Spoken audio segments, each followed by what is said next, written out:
Hi, everyone. I'm Aaron Larson, executive editor of Power Magazine, and today I'm joined by our senior editors, Sonal Patel and Daryl Proctor. And we're going to touch on data centers and how they're affecting the power industry. But Daryl, I'll start with you, kind of give an overview of what you're seeing in the industry. So obviously a lot going on. One of the things that, in all the talk about where's the power going to come from for data centers, one of the things that doesn't get discussed as much is the challenges faced by data center operators in terms of finding locations for data centers, because in a lot of cases, what we're seeing is, first off, they're looking for sites that already have existing power transmission infrastructure, but then also kind of the challenge of working with a local utility if they need to do that in terms of if new infrastructure is needed, who's going to pay for that? Is the utility going to pay for that? Are there going to be government incentives? Or are the tech companies going to be tasked with paying to build new generation infrastructure? I think that's one of the reasons we're seeing some of these companies go ahead and buy a nuclear plant or join with a group that might be able to put a microgrid on site or other on-site generation. And then, governments looking at it and saying, okay, we really want the economic benefits of the data center in our area, but the government may not want to foot the bill for that. So it's kind of the delicate balancing act of finding the power generation, but also financing that power generation and having it not fall on the backs of the general ratepayers for a utility in terms of paying for the power for those sites. All right. Thanks, Daryl. And Sonal, I'd like to get your insight as well. What have you been seeing happening in the industry? Yeah, so for the most part, we're looking at lots of data center companies, operators that are looking at different types of generation sources, but a lot of the attention lately has been focused on advanced nuclear and nuclear generally, including small modular reactors and microreactors. We put out a piece in our March issue that really gets into the weeds of why that is. Lots of hyperscalers like Amazon and Google and Microsoft, Oracle have announced multi-gigawatt projects. One reason is that SMRs, they offer siting flexibility and may avoid cooling water needs, and which is a really big point that data centers are looking for when they think about co-location. Their data centers, the operators have been telling us that their key priority is to get carbon-free 24/7 power, and a small footprint, and siting flexibility is also very, very important. So one thing about the nuclear aspect is that it's not, obviously advanced nuclear SMRs are not commercially proven yet. The first units aren't supposed to come online until 2029, which is a ways away. Then other issue is, we're thinking about the high upfront costs and first of a kind risks for SMRs and advanced nuclear.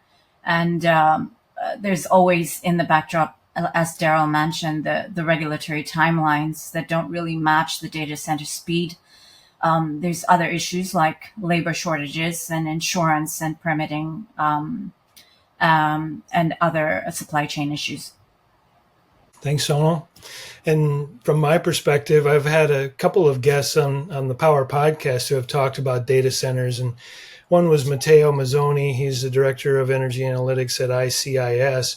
And he was speaking mainly about European data centers and how they're concentrated in basically 5 countries. About 3% of the power demand is coming from data centers in Europe, and mainly in the countries of Germany, France, the UK, Ireland, and the Netherlands. And in those countries, it's really focused and centered around 5 cities, and that's Frankfurt, London, Amsterdam, Paris, and Dublin.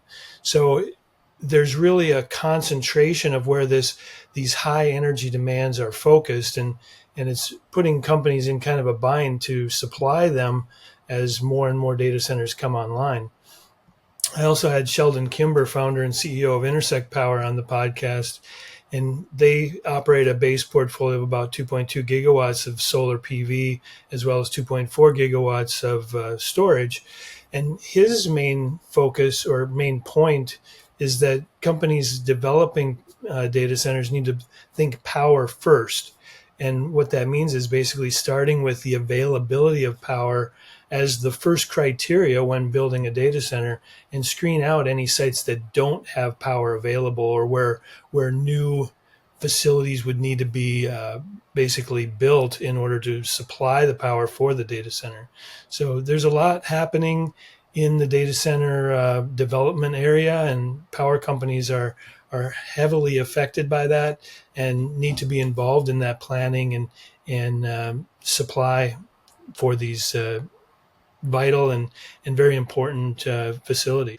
So something else that we've got coming up in October 28th, in fact, is the Data Center Power Exchange event, which will lead into our Experience Power conference. And Sonal, I know you've been working hard on arranging that event, the Data Center Power Exchange. Can you talk a little bit about what's being considered to be involved in that program? For sure. So what we're trying to do is to really get put together a really meaningful forum where utilities and data center operators, policymakers, technology providers, investors can collaborate.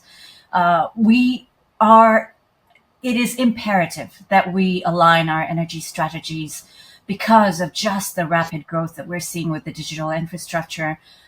We're also going to be trying to help folks understand what the investment needs are in the power generation, transmission, and distribution aspects of the grid, the existing grid, and other considerations for behind the meter. A big part of it is to advance the regulatory frameworks so that the emphasis will be on fair and efficient energy distribution. And then, of course, there's always the question of innovation in energy efficiency, storage, water usage, and grid resilience. And so I'm personally really looking forward to that event. And again, it's called Data Center Power Exchange. It's going to be on October 28th, 2025 at the Hyatt Regency in Denver, Colorado. So I hope people will check it out. And again, it leads into our Experience Power event, which is going to be at the same venue in Denver. So thanks so much. And we'll be keeping our eye on data centers as we go forward and reporting on everything that happens on powermag.com. So check it out.